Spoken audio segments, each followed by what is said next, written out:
Google's Pixel 5a with 5G is now announced, and I've been playing around with it for the past week. I did a full review of this week on All About Android, and that review is next. This is TWiT.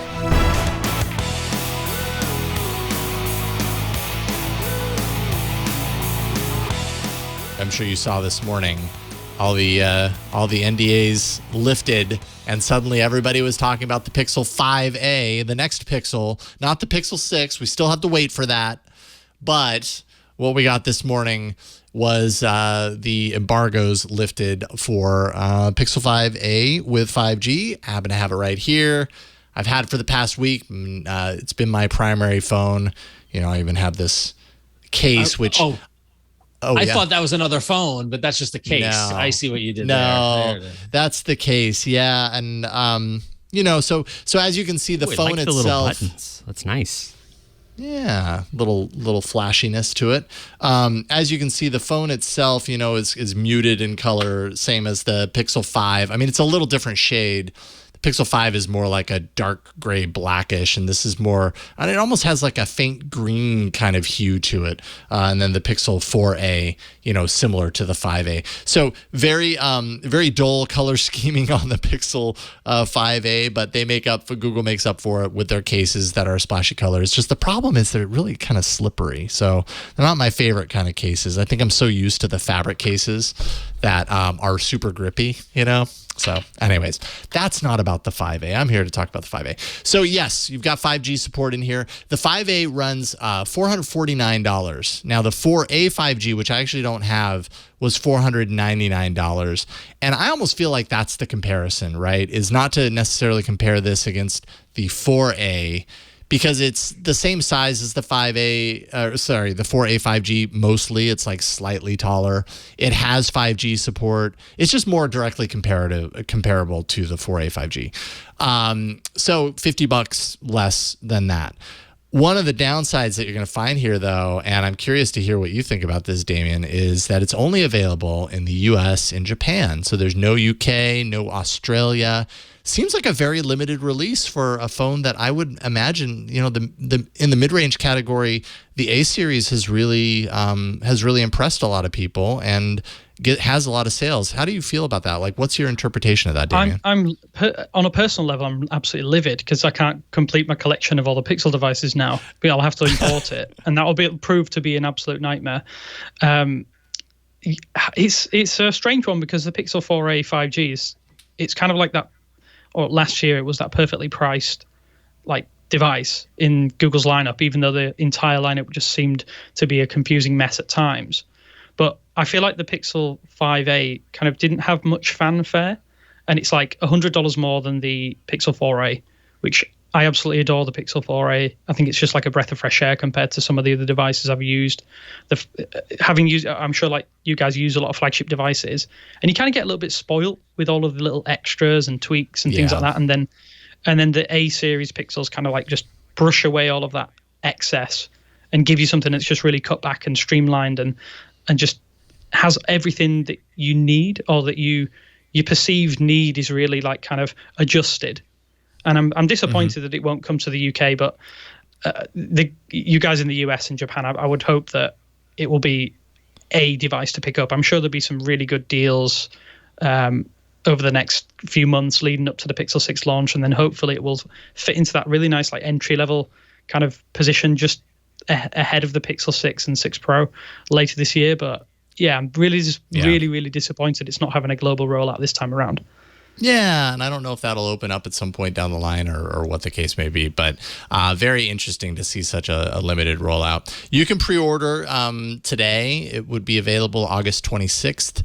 And I think what's interesting about the 5A is to start with what's the same and what's new, because I mean, really, when you're comparing it against the 4A 5G, almost all of it's the same, right? Snapdragon 765G, like I said, the design is nearly identical.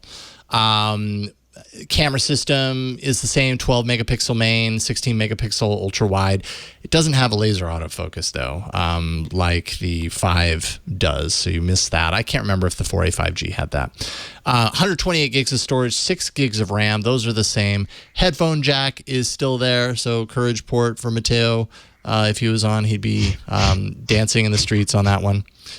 3 years of OS updates, 3 years of security updates. You know, at this point, it kind of doesn't make sense that Google isn't matching Samsung's 4-year update pledge, but there we are. This does have a charger in the box, but that's actually kind of a hot button topic because today we found out that this is the last Pixel phone to have a charger in the box. So that means that when you get the Pixel 6, you're not going to find a charger in the box. And of course, Google, you know, as Apple and other companies have said, this is about, in their words, this is about being green, right? Like I can't tell you how many chargers I have in my box, in my drawer or whatever, just stashed away. Like I don't need another charger. Having said that, I'm not the everyday user, right? Like I'm a tech reviewer. So I collect a lot of these things through the inherent fact that I have a lot of phones that I test and stuff. So it might be different for my dad if he goes out and buys the Pixel. He might expect to have a charger, and if he wants it, he's going to have to pay for it if he doesn't already have it. So I get both sides of that, and we've talked about that on the show before. So those are all the things that are the same. What's new? Well, you've got a larger 6.34 OLED display. Largest battery in a Pixel ever, from my understanding, 4680 milliamp hours. The 4A 5G had 3885, just as a point of comparison. It is the first A-series phone to be water and dust resistant, IP67, so that's 3 feet of water for 30 minutes. And then the power button, I mean, you know, the power buttons on all these are a little all across the board. The 5 has like a nice shimmery one. The 4A had a kind of a plastic flat one. Now it's like this beveled plastic power button. So there's not a whole lot different, right? Like it's just the display, the battery, the water resistance, and the power button are really the majority of the things that are even any different on the 5A 5G. You're not getting the high refresh rate, so no 90 hertz display. You're not getting wireless charging. You're also not getting unlimited Google Photos uploads. Remember that perk is done for new Pixel phones, including this one. And so outside of that, I mean, you know, I've been using it for a week. And prior to that, I was using the Pixel 5. And honestly, it's like the same. Like my experience is the same. The only difference actually that I could even tell about right off the top, and you can see it right now, is the fact that my Pixel 5 is running the beta of Android 12 and this isn't. So it's kind of like I stepped backwards in time a little bit. But the performance is the same. The camera's as good as ever. The display looks fine to my eyes, except the 60 hertz refresh. Like I do kind of notice that. I think my eyes have grown accustomed to the higher refresh rates at this point. So I really do notice it when I'm scrolling. I even did like a slow-mo record of swapping screens, and I could see how, you know, with every frame, it's just jumping in places. So, but you know, these are all little things. Like the battery life is incredible. Like it's a really fantastic battery. I mean, it's a much larger battery that's in here, so that makes sense. I guess I didn't expect, you know, fireworks and roller coaster rides necessarily. It's a pretty boring phone, but that's not a ding on it. And I think I say that with every A-series release, is that it's, you know, for the mid-range, it's not going to wow you or impress you with crazy features that you never knew you wanted. It's going to give you the features that you hope to have, but done really well. And I feel like this does that. So it's hard not to recommend it. I saw a review. I forget which outlet, but it had described it the same way you just did, Jason, and that it's boring. Like boring, but good. You know? Yeah. Some people just want a boring phone. Like they just want a phone. Yeah. I mean, you know, and I don't know. I guess I could see how that could be construed as like a ding on a device. It's just like I've reviewed many phones, and often when I get a phone, I'm like, oh, I'm so excited to try this feature, or like I'm pulling it out of the pocket and I'm like, yeah, this is the new phone. You know, like there's moments like that where little moments of joy in using it. And I'm so used to the A-series phones now that I guess the joy is gone, but that's kind of the point, right? Like it's a mid-range device that's just supposed to be good at what it offers, and it does that. So it satisfies my expectations. It may be boring, but it's also the mid-range phone that I recommend. So take from that what you will. You know what I mean? Anyways, that is it. That's the Pixel 5a with 5G. Pretty solid. Too many fives. Too many fives. We gotta stop doing the 5G thing. Like just call it Pixel I totally 5A, agree. right? I totally agree. I was thinking the same thing. They could just get rid of that at this point. At this point, we're a couple of years into this whole 5G thing, and say what you will about 5G technology, but phones, most phones I'd say are supporting 5G now. Maybe that's an inaccurate statement, but that's the way it feels. Yeah, I think over the last 18 months, definitely a lot more phones coming with 5G as standard now, even at the low end. Yeah, even at the low end, right? In the mid-range, definitely. So at a certain point, whether your carrier has the infrastructure for the 5G is another thing entirely. Totally. You could be paying as much as I do every month and still not getting a SIM card that catches on to any towers because you just so happen to live on the edge of the 5G rollout. But also, who needs the cell phone tower, really? I mean, you don't need that connection. You know what? Abolish cell phone towers. It should be something else.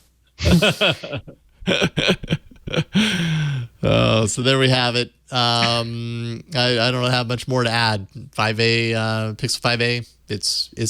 It is what you thought it would be. There, that's the tagline. That's good. It's what you expect. You know what? That's good. It's like that guy that you have on the back burner. You can go to him when everybody else doesn't work out, and you know exactly what you're going to get with him. Life. Wow. I suppose so. And it's a tall drink of water, so it's very I think it's exactly what you're talking about, Flo. All right, that's my review. No ads, just the content. That's what you get when you join Club TWiT. You even get extras like TWiT Plus, our new bonus feed just for members, and exclusive access to the Club TWiT Discord community. Join now for just $7 a month and support TWiT as we continue to create top-notch podcasts you expect and deserve. We're just getting started, so be one of the first to join as we build Club TWiT from the ground up. You could be an early member. Go to twit.tv/clubtwit to learn more and sign up now. Thanks. Keep up with all the hottest tech news and gadgets. Visit twit.tv. There you'll be able to find and subscribe to all our tech shows. Thanks for watching Hands on Tech.